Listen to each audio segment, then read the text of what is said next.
Hello दोस्तों, good morning. मैं बंटी रवानी B are classes में आप सभी का फिर से स्वागत करता हूं। दोस्तों, मोस्ट इम्पोर्टेंट क्वेश्चंस के सीरीज़ में आप सभी का स्वागत है और आज से हम अपने इस सीरीज़ को स्टार्ट कर रहे हैं।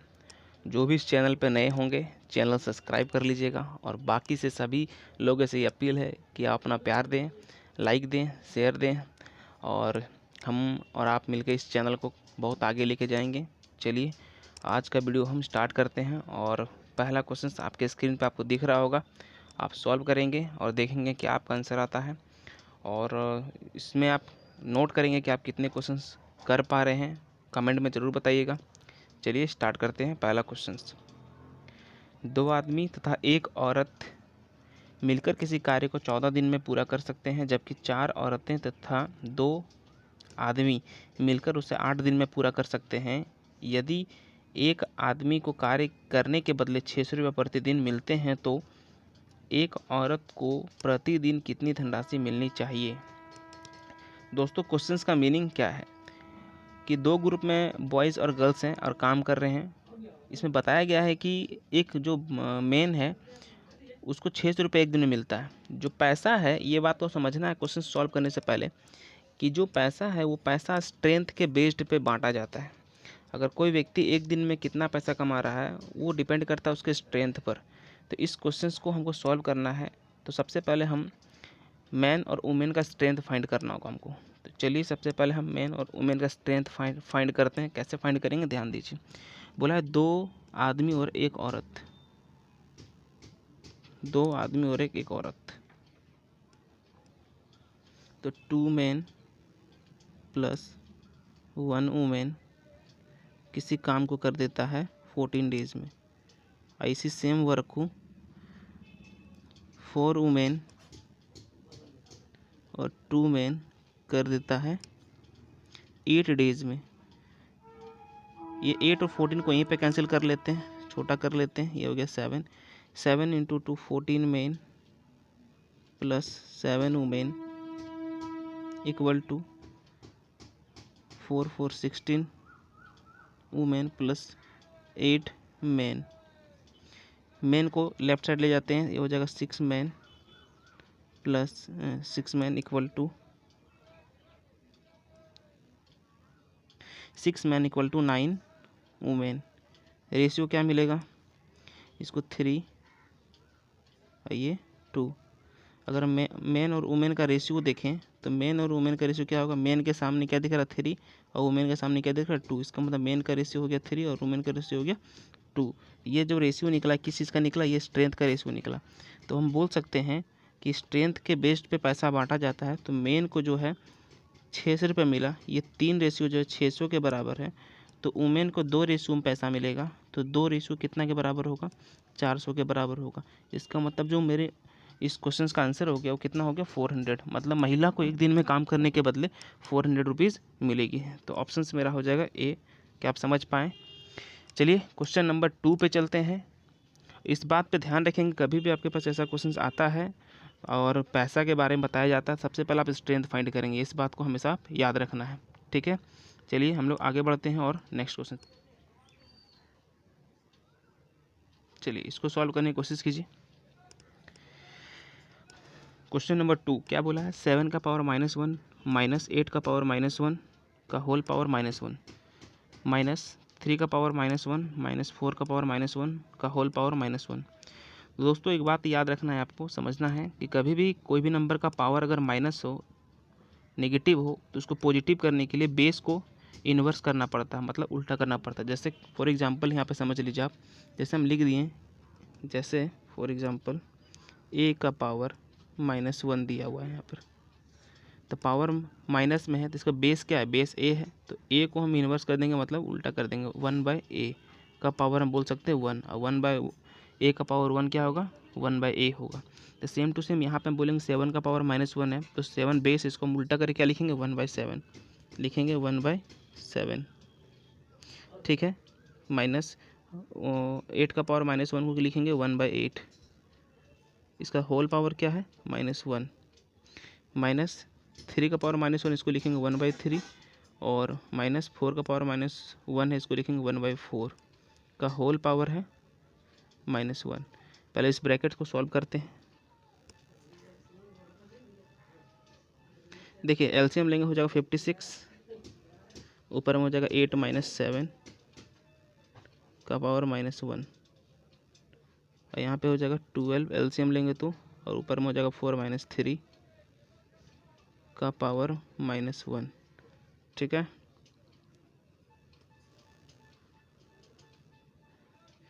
इसको सॉल्व करेंगे क्या मिलेगा, 1/56 का पावर -1, और इसको सॉल्व करेंगे क्या मिलेगा, 1/12 का पावर -1। तो अगर माइनस हटाने के लिए फिर से उल्टा कर देंगे इन्वर्स, तो 1/56 क्या हो जाएगा, 56, और 1/12 क्या हो जाएगा, 12। इसका मतलब मेरा आंसर क्या हो जाएगा, मेरा आंसर हो जाएगा 44। क्या आपको समझ में आया? समझ में आया होगा तो कमेंट बॉक्स में यस लिखिएगा। और चलिए हम आगे बढ़ते हैं, नेक्स्ट क्वेश्चन पे चलते हैं। चलिए नेक्स्ट क्वेश्चन आपका है, इसको सॉल्व करने की कोशिश कीजिए और देखिए क्या आपका आंसर आता है।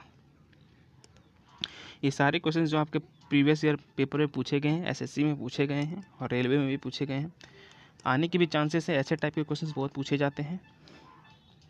देखिए लिखा हुआ है 1 × 2 + 2 × 3 + 3 × 4 + 4 × 5 + 5 × 6 + 6 × 7 + 7 × 8 + 8 × 9 + 9 × 10 + 10 × 11 का सम बताना है, क्या होगा। क्या इसमें आप आइडिया लगा सकते हैं। बहुत लोग क्या करेंगे, इसको इंटू करेंगे पर्सनली और सबको ऐड कर देंगे। तो ये तब तक पॉसिबल है जब तक आपका जो क्वेश्चन है वो छोटे डिजिट में पूछा हुआ है, छोटे डिजिट में पूछा हुआ है। जैसे यहाँ पे 11 तक है, अगर इसी को 11 × 12, 12 × 13 ऐसे करके 50 × 51 तक या 100 × 101 तक लेके जाया जाए तो आप उसको जोड़ करके एग्ज़ाम में नहीं कर पाएंगे। तो इसको करने का क्या, इस पैटर्न को समझना होगा हमको। जैसे कि हम फर्स्ट को देखते हैं, 1 × 2 को हम क्या लिखेंगे, 2 लिखेंगे, प्लस 2 × 3 को क्या लिखेंगे, 6 लिखेंगे, प्लस 3 × 4 को क्या लिखेंगे, 12 लिखेंगे, प्लस 4 × 5 को क्या लिखेंगे, 20 लिखेंगे, प्लस 5 × 6 को क्या लिखेंगे, 30 लिखेंगे, प्लस और 6 × 7 को क्या लिखेंगे, 42 लिखेंगे। तो ऐसा ही चलते रहेगा। अच्छा सब देखेंगे तो इसको 2 को हम बोल सकते हैं 1 का स्क्वायर + 1, प्लस 6 को बोल सकते हैं 2 का स्क्वायर + 2, प्लस 12 को बोल सकते हैं 3 का स्क्वायर + 3। सेम 20 को बोल सकते हैं 4 का स्क्वायर + 4। तो यहाँ पे एक पैटर्न आपको समझ में आया होगा कि जिस नंबर का स्क्वायर हो रहा है उसी का सम उसी को ऐड कर किया जा रहा है, जिस नंबर का स्क्वायर हो रहा है उसी को ऐड किया जा रहा है। मतलब 1 का स्क्वायर + 1, 2 का स्क्वायर + 2। तो हम यहाँ पे क्या बोल सकते हैं कि एक पैटर्न है, 1 से लेकर के कहाँ तक जाएगा स्क्वायर का टर्म, मतलब 10 × 11 तक है। इसका मतलब हम बोल सकते हैं कि 10 का स्क्वायर तक ये जाएगा और 10 उसमें ऐड होगा। जैसे 10 का 10 × 11 क्या हो गया, 110। 10 × 11 क्या हो गया, 110। तो 110 क्या बोलेंगे, तो 10 का स्क्वायर + 10। इसका मतलब स्क्वायर का जो नंबर है वो 10 तक जाएगा। तो हम बोल सकते हैं कि 1 का स्क्वायर + 2 का स्क्वायर + 3 का स्क्वायर ... + 10 का स्क्वायर, इसका सम कर लेंगे और उसमें क्या ऐड कर देंगे, 1 से लेकर 10 का सम, 1 + 2 + 3 ... + 10, इसको ऐड कर देंगे तो मेरा आंसर आ जाएगा। चलिए अब इसको सॉल्व करते हैं। ठीक है, चलिए इसको सॉल्व करते हैं आगे। स्क्वायर का सम कभी भी करना है, इसके लिए एक फार्मूला आता है, इस पर आपको ध्यान देना है। फार्मूला क्या है, n × n + 1 × 2n + 1/6।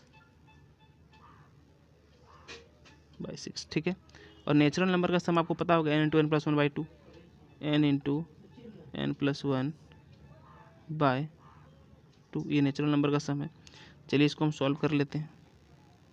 ये सारी चीज़ अगर पहले से आप करके रखें तो आपको बहुत जल्दी आपका आंसर आ जाएगा। ठीक है, चलिए इसको देखते हैं क्या आंसर आता है।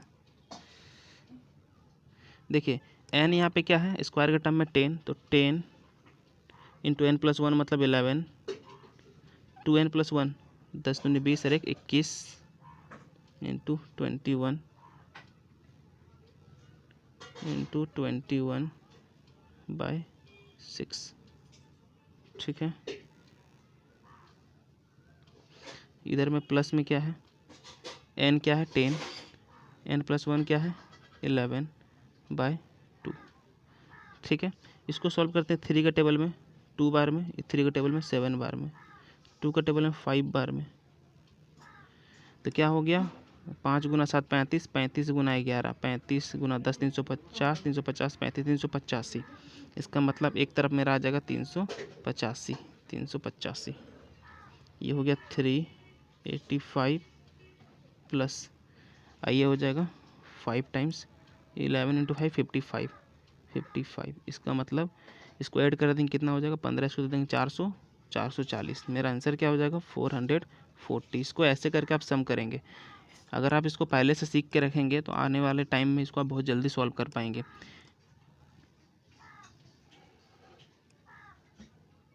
चलिए नेक्स्ट क्वेश्चन आपके स्क्रीन पे है, इसको सॉल्व करने की कोशिश कीजिए। जैसा कि अभी हमने सीखा कि एक स्क्वायर नंबर कभी भी हम इसको सॉल्व करते हैं, स्क्वायर नंबर को हम सॉल्व करते हैं स्क्वायर नंबर को, तो उसके लिए फॉर्मूला बताएं n × n + 1 × 2n + 1/2। ये आपको फार्मूला मैंने समझाया आपको, तो इस पे हम सॉल्व करते हैं। देखिए लेकिन ये एक नेचुरल नंबर के फॉर्म में होना चाहिए, मतलब 1 का स्क्वायर + 2 का स्क्वायर + 3 का स्क्वायर + 4 का स्क्वायर, ऐसे करके 10 तक का स्क्वायर तक जाएंगे। तो अभी मेरे पास एक नंबर मिला था, क्या मिला था 385। अगर हम 10 तक का स्क्वायर करते हैं तो 385 मिलेगा, लेकिन यहाँ पे 1 का स्क्वायर माइनस है, एक नंबर कम है जो क्या है 1 का स्क्वायर। तो अगर हम 1 का स्क्वायर इसमें माइनस कर देंगे तो मेरा आंसर डायरेक्ट आ जाएगा, क्या हो जाएगा 384। तो मेरा आंसर क्या हो जाएगा 384। समझ गए बात। चलिए आगे बढ़ते हैं और नेक्स्ट क्वेश्चन पे चलते हैं।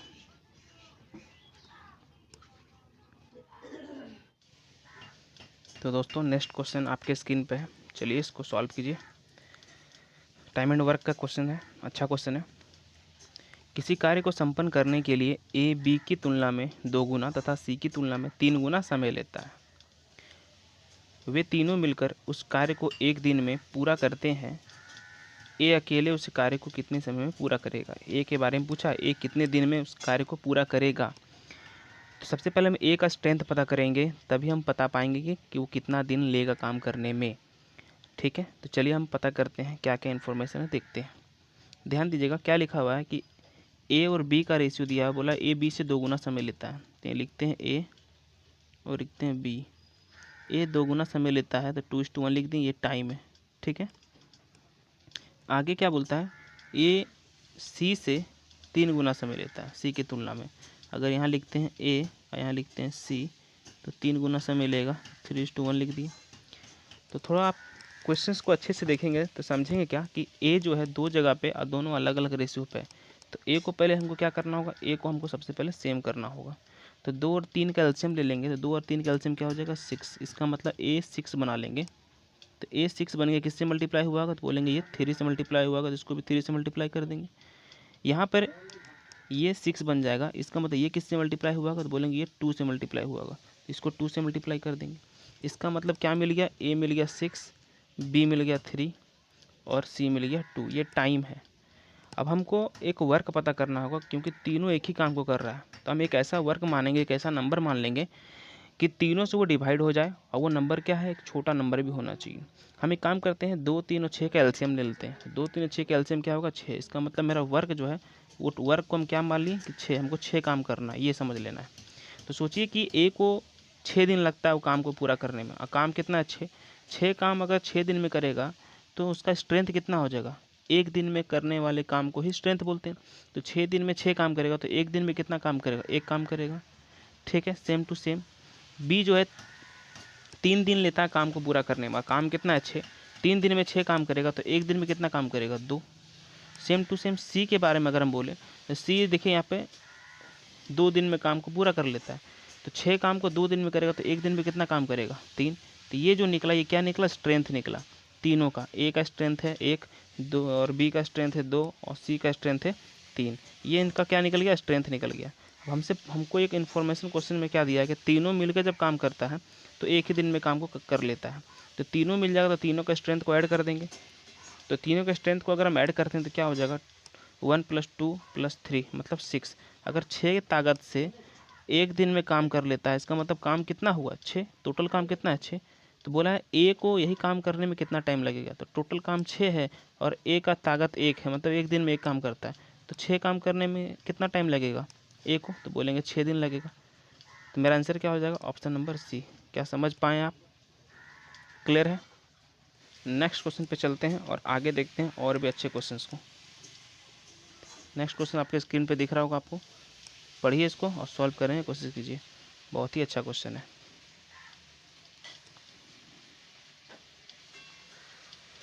देखिए, यदि किसी त्रिभुज की 3 भुजाओं की लंबाई 6 सेंटीमीटर, 8 सेंटीमीटर तथा 10 सेंटीमीटर हो, तो त्रिभुज की सबसे बड़ी भुजा पर खींची गई माध्यिका की लंबाई होगी।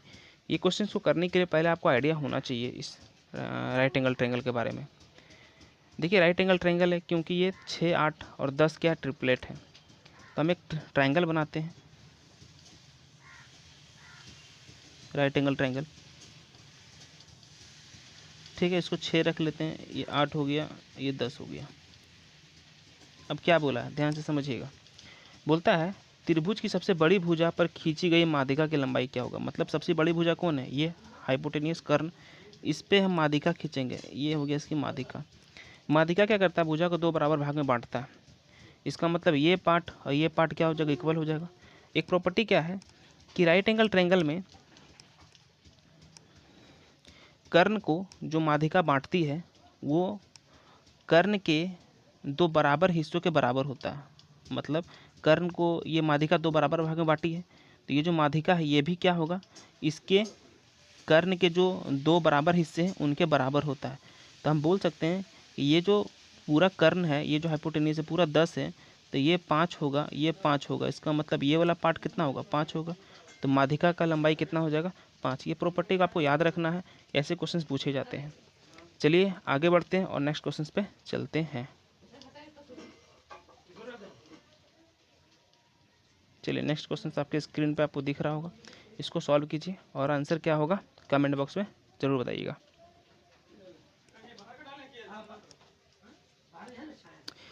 तो नेक्स्ट क्वेश्चन क्या है कि 2 संख्याओं का गुणनफल 120 है तथा उनके वर्गों का योग 289 है।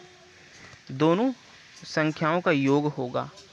देखिए क्या बोला है, 2 संख्या है उसका मल्टीप्लाई दे दिया है। हम 2 संख्या अगर ले लेते हैं ए और बी, तो उसको गुना करने पे 120 आना चाहिए और उसका वर्गों का योग मतलब a² और प्लस b² का जो सम होगा वो कितना होगा 289। हमसे पूछा दोनों संख्या का योग क्या होगा, मतलब a प्लस बी पूछा है हमसे, a प्लस बी क्या होगा, a प्लस बी क्या होगा। देखिए a प्लस बी निकालने के लिए मेरे पास कुछ इन्फॉर्मेशन है। क्या है, देखिए मेरे पास a इंटू बी भी है और a² प्लस बी स्क्वायर भी, तो हम a प्लस बी का होल स्क्वायर में इसको डाल सकते हैं, a प्लस बी के होल स्क्वायर में इसको पुट कर सकते हैं। देखिए क्या करते हैं, समझिएगा। देखिए अगर हम बोल दें a प्लस बी का हम अगर होल स्क्वायर कर दें तो क्या हो जाएगा, a² plus b² plus 2ab। ठीक है, तो a प्लस बी का होल स्क्वायर, इसको रहने देते हैं, प्लस बी का होल स्क्वायर। आगे a² प्लस b² हमको कितना पता है 289 और 2ab हमको ab पता है 120, तो 2ab कितना होगा 240। इसको जब हम ऐड कर देंगे तो ये क्या बन जाएगा 200, 200, 400, 529 कितना हो जाएगा 529। ये किसके बराबर हो जाएगा, a प्लस बी का होल स्क्वायर के बराबर। तो a प्लस बी निकालना तो क्या करेंगे, उस साइड में रूट डाल देंगे। इधर अगर हम a प्लस बी निकालना है तो इधर क्या करेंगे, रूट लगा देंगे। तो 529 का रूट क्या हो जाएगा 529 का रूट हो जाएगा 23। इसका मतलब मेरा a प्लस बी क्या निकला 23। कुछ लोग ऐसे बनाएंगे, कुछ लोग कैसे बनाएंगे वो भी मैं आपको समझाता हूँ। चलिए ध्यान दीजिएगा। कुछ लोग इस फॉर्मूला में पुट करेंगे और ले आएंगे आंसर, कुछ लोग ऑप्शंस को हिट करेंगे। कैसे ऑप्शंस को हिट करना है वो भी सीखते हैं, चलिए, और अच्छे तरीके से हिट करेंगे ऑप्शंस को, ध्यान दीजिएगा। बोला दो संख्याओं का जो गुणनफल है वो 120 है। तो आप क्या कीजिएगा, ऑप्शंस को तोड़ने की कोशिश कीजिएगा और देखेंगे किसको गुना करने पे 120 आता है और किसका स्क्वायर करने पे 289 आता है। सबसे पहले आप ऑप्शंस जब भी यूज करेंगे तो याद थोड़ा ध्यान देना है कि किसी भी नंबर का मल्टीप्लाई करना है, ठीक है, 120 लाना है और स्क्वायर करने पे 289 लाना है, ठीक है। तो हम मान लेते हैं ना कि कोई एक डिजिट लेते, फॉर एग्जांपल हम मान लेते हैं कि हम 7 ही लिए, ठीक है। तो हम इसको अगर तोड़ते हैं दो नंबर पे, तो ये क्या, अगर हम कुछ भी नंबर पे तोड़ते हैं, चलिए इसको 3 और 4 रख लेते हैं, तो 3 का स्क्वायर करेंगे तो 9 और 4 का स्क्वायर करेंगे तो 16, 3 का स्क्वायर करेंगे और 4 का स्क्वायर करेंगे तो 9 और 16 25, इसका स्क्वायर का सम कितना होगा 25। अगर हम ये नंबर जो है इसको तोड़े बिना हम इसको स्क्वायर करते हैं तो ये क्या बन जाएगा 49। तो हम ये चीज़ सोच सकते हैं कि अगर हम इसको फैक्टर नहीं करते हैं और हम डायरेक्ट स्क्वायर करते हैं तो मेरा एक नंबर मिलेगा जो कि उसको तोड़ करके इंटू करने स्क्वायर करने से बड़ा होगा। मतलब कि अगर हम इसको तोड़ते नहीं है, फैक्टर नहीं करते हैं और उसका स्क्वायर करते हैं तो एक हमको जो भी रिजल्ट मिलेगा ओरिजिनल रिजल्ट से बड़ा मिलेगा। तो हम इसी से हम चेक कर सकते हैं, जैसे हम 7 ही को ही लिए, हम तोड़ते नहीं हैं, तो इसका स्क्वायर क्या होगा 49। तो यहाँ तो स्क्वायर का सम क्या दिया हुआ 289, जो कि बहुत बड़ा, ये तो होने से रहा। अगर हम 13 लेते हैं, 13 का स्क्वायर क्या होगा 169, तो 169 से भी ये बड़ा है, इसका मतलब ये भी नहीं होगा, ठीक है। और हम यहाँ लेते हैं 169 का स्क्वायर तो बहुत बड़ा हो जाएगा, तो ये भी नहीं होगा, इसका मतलब मेरा डायरेक्ट आंसर क्या हो जाएगा 23। तो ये चीज़ को भी आपको समझना है कि कभी भी कोई नंबर का 2 डिजिट का स्क्वायर का सम दिया हुआ है तो उस डिजिट को बिना फैक्टर किए पहले स्क्वायर कीजिए आप, उसके रेंज में आना चाहिए। उसके रेंज में अगर नहीं आता है तो इसका मतलब वो तो ऐसा ही आंसर मेरा नहीं होने वाला है। तो ऑप्शंस हिट भी करेंगे तो ऐसे आपको आइडिया लगाना है, ठीक है। चलिए आगे बढ़ते हैं और नेक्स्ट क्वेश्चन पे चलते हैं, ठीक है। मज़ा आ रहा है आप लोगों को, समझ में आ रहा है? चलिए इसको सॉल्व करके देखते हैं क्या आता है आंसर। सॉल्व कीजिए इसको। एक समचतुर्भुज का परिमाप 100 सेंटीमीटर है। यदि इसके विकर्ण में से एक की माप 14 सेंटीमीटर हो तो समचतुर्भुज का क्षेत्रफल क्या होगा। देखिए समचतुर्भुज का क्षेत्रफल पूछा, समचतुर्भुज का क्षेत्रफल क्या होता है पहले ये जान लीजिए आप। समचतुर्भुज का क्षेत्रफल होता है 1/2 इंटू डायगोनल 1 इंटू डायगोनल 2। हमको दोनों डायगोनल चाहिए, है ना, हम दोनों डायगोनल निकाल लेंगे, मेरा आंसर आ जाएगा। तो देखिए हम पहले समचतुर्भुज बना लेते हैं।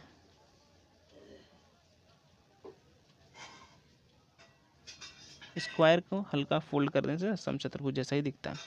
तो इसका परिमाप दिया हुआ है 100। स्क्वायर का पेरीमीटर और समचतुर्भुज का जो रोम्बस है उसका पेरीमीटर दोनों सेम होता है, 4 है।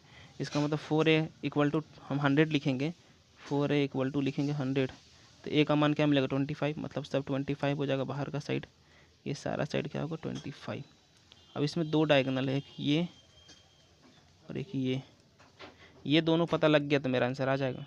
इसमें से देखिए हमको ये बोला है कि इसके विकर्ण में से एक का पता हमको 14 है, एक विकर्ण पता हमको, एक विकर्ण कितना है 14 है। तो हम मान लेते हैं अगर 14 है, और ये चीज़ हमको नॉलेज होना चाहिए कि समचतुर्भुज के जो विकर्ण है एक दूसरे को बराबर दूरी पे काटते हैं। मतलब अगर ये पूरा 14 है, ये वाला पूरा अगर 14 है, ये पूरा अगर 14 है, तो ऊपर वाला पार्ट 7 और नीचे वाला पार्ट 7 होगा, ठीक है। और एक इन्फॉर्मेशन और आपके पास होना चाहिए कि समचतुर्भुज में विकर्ण तो एक दूसरे को बराबर दूरी पे काटते हैं, एक बात तो हो गया। दूसरा बात क्या है, राइट एंगल पे भी काटते हैं। मतलब ये जो यहाँ पे बनेगा ये राइट एंगल बनेगा, ये राइट एंगल बनेगा, ये राइट एंगल बनेगा, ये राइट एंगल बनेगा, मतलब राइट एंगल ट्रायंगल बनेगा। तो हम यहाँ पे ट्रिपलेट यूज़ कर सकते हैं। जैसे अगर हम देखें इस ट्रायंगल में ये वाला जो साइड है, इस साइड जो भी होगा वो हाइपोटेन्यूस का काम करेगा। ये 25 है, ये 25 है और ये 7 है, तो 25 7 का ट्रिपलेट, 25 7 के साथ कौन सा नंबर ट्रिपलेट होता है तो बोलेंगे 24। इसका मतलब बोल सकते हैं अंदर वाला जो पार्ट है वो 24 होगा, ये अंदर वाला जो पार्ट है ये कितना होगा 24 होगा, ये 24 होगा तो ये भी कितना होगा 24। इसका मतलब पूरा डायगोनल क्या हो जाएगा 28। तो यहाँ हम पुट कर देते हैं 1/2 इंटू एक डायगोनल हो गया 48, एक डायगोनल हमको पहले से पता है 14। इसको सॉल्व कर लेंगे तो क्या हो जाएगा मेरा, इसको हम सॉल्व करते हैं, 7 बार में कट गया, 7 से इसको इंटू कर देते हैं, 8 से 56 का 6 हाथ में बचा 5 और 7 चौका 28 5 33, मतलब 336 वर्ग सेंटीमीटर। ये मेरा आंसर हो जाएगा, मतलब ऑप्शन नंबर सी। ऐसे आप सॉल्व करेंगे, ठीक है। इसको आप समय अगर बचाना चाहते हैं ऐसे क्वेश्चन में तो मैं आपको एक आइडिया देता हूँ। कभी भी ऐसे क्वेश्चन आते हैं समचतुर्भुज से तो आप कैसे इसको जल्दी सॉल्व करेंगे वो थोड़ा ध्यान दीजिएगा। देखिए फार्मूला का अगर हम देखें, मेरा फार्मूला क्या है, 1/2 इंटू D1 इंटू D2, ये फार्मूला है मेरे पास है 1/2 इंटू D1 इंटू D2। अगर हमको एक भी डायगोनल पता है, एक भी डायगोनल पता है, जैसे एक डायगोनल हमको पता है 14, तो अगर हम यहाँ पे 14 रखते हैं, ठीक है 14 रखते हैं, ये 2 से कट जाएगा, इसका मतलब जो भी मेरा डायगोनल दूसरा डायगोनल होगा वो 7 से मल्टीप्लाई होगा, और 7 से मल्टीप्लाई करने पे मेरा आंसर आ जाएगा। तो हम सिंपल बोल सकते हैं कोई भी अगर डायगोनल दिया हुआ है मेरे क्वेश्चन पे, उस डायगोनल को अगर हम हाफ कर दें और उसका मल्टीपल देख लें ऑप्शंस में, तो मेरा आंसर आ जाएगा। ठीक है, तो हम वही काम करेंगे यहाँ पर।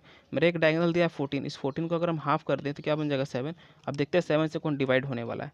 7 से 144 डिवाइड होगा, नहीं होगा। 225 होगा, 721 नहीं होगा, और 400 भी नहीं होगा। इसका मतलब मेरा आंसर क्या होगा 336। ये भी आप आइडिया लगा सकते हैं। समझ गए बात को क्या करना है ऐसे क्वेश्चंस में। तो चलिए आगे बढ़ते हैं और फिर से हम नेक्स्ट क्वेश्चंस करते हैं और सीखते हैं। ठीक है, चलिए ये रहा क्वेश्चंस, ये भी एक टाइम एंड वर्क क्वेश्चंस है।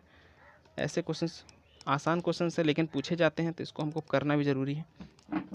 ए तथा बी मिलकर किसी कार्य को 5 दिन में पूरा कर सकते हैं तथा ए अकेले उसे 8 दिन में पूरा कर सकते हैं, तो बी अकेला उसे कितने समय में पूरा करेगा। मतलब ए प्लस बी दिया हुआ है, ध्यान से समझिएगा। ए प्लस बी किसी काम को कर लेता है 5 दिन में, और ए अकेले कर लेता है इस काम को 8 दिन में। ऐसे क्वेश्चंस को हम क्या करते हैं, इन दोनों के एलसीएम लेते हैं, इससे को वर्क पता करते हैं। तो 8 और 5 के एलसीएम हो जाएगा 40, ये टोटल वर्क होता है, इसको हम वर्क मान के चलते हैं। 5 का टेबल में 40 आया, कितना टाइम्स मल्टीप्लाई होगा 8 टाइम। 8 का टेबल में 40 आया, कितना टाइम मल्टीप्लाई होगा 5 टाइम। इसको हम स्ट्रेंथ काउंट करते हैं, इसको स्ट्रेंथ लेके चलते हैं। मतलब एक दिन में किया गया कार्य को स्ट्रेंथ बोलते हैं।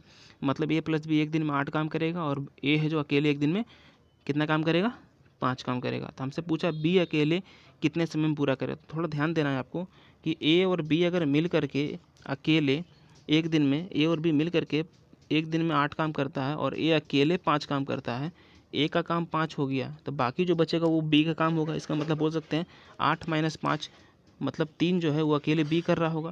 तो एक दिन में बी 3 काम करेगा, तो 40 काम करने में कितना दिन लेगा, तो बोलेंगे 13 होल 1/3 डेज। तो मेरा आंसर क्या हो जाएगा 13 होल 1/3 डेज। मेरा आंसर हो जाएगा ऑप्शन नंबर सी। ऐसे कुछ लोग करते हैं, लेकिन एक और मैं आपको तरीका बताना चाहूँगा। ऐसे क्वेश्चन जब भी हो, मतलब क्वेश्चन में आपका 2 ही डेटा दिया हो, 2 ही टाइम दिया हो, चाहे वो ए का हो या बी का हो, ठीक है, या तो ए प्लस बी का हो, या तो ए प्लस बी के साथ में ए हो, या तो ए प्लस बी के साथ में बी हो। मतलब कुल मिलाकर के आपके क्वेश्चंस में 2 ही डेटा हो, 2 ही डे हो, और किसी के बारे में पूछा गया है, तो क्या करना है ध्यान दीजिए। अगर 2 डेटा तो उन दोनों क्या किए मल्टीप्लाई कर दीजिए। मतलब पहले 5 दिया है, 5 × 8 कर दीजिए। अगर एक आदमी के बारे में पूछेगा तो दोनों को माइनस करके डिवाइड देंगे। अगर दोनों के बारे में पूछेगा तो दोनों को ऐड करके डिवाइड देंगे। ये बात को आपको समझना है। क्या बोले कि दोनों को मल्टीप्लाई कर दीजिए और डिवाइड किससे मारेंगे। अगर एक आदमी का पूछा है जैसे ओनली ए या ओनली बी, तो उसको माइनस करके डिवाइड देंगे। अगर बोथ पूछेगा कि दोनों कितने टाइम में कर पाएंगे, ऐसा क्वेश्चन होगा, तो दोनों डेटा को जोड़ देंगे। मतलब 5 और 8 13 से डिवाइड देते हैं। यहाँ पे तो हमसे पूछा है ओनली बी के बारे में, इसलिए हम इसको माइनस करके डिवाइड देंगे। तो ये भी मेरा आंसर क्या आएगा 13 होल 1/3। समझ गए होंगे बात को। चलिए आगे बढ़ते हैं और नेक्स्ट क्वेश्चन पे चलते हैं, देखते हैं नेक्स्ट क्वेश्चन। चलिए नेक्स्ट क्वेश्चन कीजिए। आइए हमारा लास्ट क्वेश्चन है आज का, और देखते हैं इसका आंसर क्या आता है। दोस्तों क्या लिखा हुआ है, यदि x, y तथा z ऐसी वास्तविक संख्याएं हो ताकि x - 3 का whole square plus y - z का होल स्क्वायर प्लस z - 5 का होल स्क्वायर इक्वल टू 0 हो, तो x + y + z बराबर होंगे। दोस्तों एक बात पे ध्यान देना है, कभी भी किसी भी स्क्वायर का अगर हम सम करेंगे तो वो 0 नहीं आ सकता। 0 आना ये तभी पॉसिबल है, हर एक स्क्वायर का जो वैल्यू है वो पर्सनली 0 होगा तब। जैसे फॉर एग्जांपल क्या बोलना चाहता हूँ कि यहाँ पे ये x - 3 का होल स्क्वायर है, ये पार्ट खुद 0 होगा। y - 4 का होल स्क्वायर ये पार्ट जो पूरा कंप्लीट 0 होगा, और z - 5 का होल स्क्वायर ये पार्ट कंप्लीट 0 होगा, तभी मेरा आंसर 0 आ सकता है। तो अगर हम x माइनस 3 का होल स्क्वायर को 0 बनाना चाहते हैं तो इसका मतलब x का मान हम क्या रखें कि वो 0 बन जाए। तो बोलेंगे x का मान अगर हम 3 रख दें तो 3 माइनस 3 0 हो जाएगा। y का मान अगर हम 4 रख दें तो 4 माइनस 4 ये 0 हो जाएगा। और z का मान हम 5 रख दें तो 5 माइनस 5 ये 0 हो जाएगा। तभी ये पॉसिबल है, क्योंकि स्क्वायर का कुछ भी हम माइनस में रखें प्लस में रखें कोई भी मान रखेंगे तो वो हमेशा पॉजिटिव नंबर देगा। तो वो 0 तभी हो सकता है स्क्वायर का सम जब वो पर्सनली 0 होगा, तब वो 0 होगा। तो इसका मतलब एक्स वाई जेड का वैल्यू क्या हो सकता है 3 4 5। इसको सम कर दीजिए तो 3 4 5 का सम कर देंगे तो क्या हो जाएगा 12। तो मेरा आंसर क्या हो जाएगा 12। ऑप्शन नंबर क्या हो जाएगा डी। तो दोस्तों कैसा लगा आपको ये सेशन, ये क्वेश्चंस के सीरीज़ कैसे लगे, क्वेश्चन कैसे लगे, ये कमेंट बॉक्स में ज़रूर बताइएगा। क्या आप नया चीज़ सीख पाएँ, ये सब जो भी आपको अच्छा लगा होगा कमेंट करके ज़रूर बताइएगा। और वीडियो को लाइक सब्सक्राइब शेयर कीजिए, खूब शेयर कीजिए, खूब शेयर कीजिए, खूब शेयर कीजिए। चलिए आज के लिए इतना ही, धन्यवाद। फिर मिलते हैं नेक्स्ट वीडियो में। Thank you.